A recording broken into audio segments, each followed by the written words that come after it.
A tarxeta Xente Nova permite que os menores de 21 anos poidan usar o transporte público de balde. O seu uso esténdese agora a todo o territorio galego, podendo moverse por calquera concello do país. Esta mañá, a conselleira de Mobilidade achegouse ata a estación de Vilagarcía para facerlle entrega do seu carné a 3 mozos da cidade. Un menor de 21 anos pois pode utilizar o transporte da Xunta de Galicia de xeito gratuito pois para trasladarse dende aquí, dende Vilagarcía, ata concellos de aquí ao lado, o Grove, Ribadumia, Meis, pero tamén poden desplazarse a todas as cidades, a Santiago, a Vigo e a Pontevedra. Máis de 1.100 mozos da comarca do Salnés contan xa con esta tarxeta. A conselleira fala de conquista social da mocidade que fomenta o uso do transporte público ao tempo que supón unha importante axuda económica para as familias.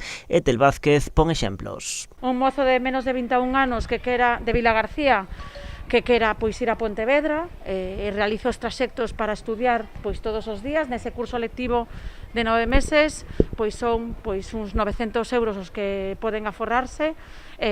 Un veciño, pois un mozo de Vilagarcía para ir a Santiago para ir a estudiar tamén pois serán 1.200 euros, pois por exemplo para desplazarse entre Vilagarcía e Vigo todos os días nun curso pois serían 1.500 euros ao ano de aforro. O alcalde de Vilagarcía non puido por cuestións da axenda asistir a este acto da Xunta. Alberto García celebra a posta en marcha desta tarxeta para a mocidade. Con todo, o rexedor insiste en que no Salnés o problema do transporte vai moito máis alá. Me parece unha boa nova pois que se presente este carné xoven, que é unha noticia positiva. Calquer medida de fomento da gratuidade ou da aposta polo transporte público pois, dende logo, pola miña parte, vai a ser ben recibida.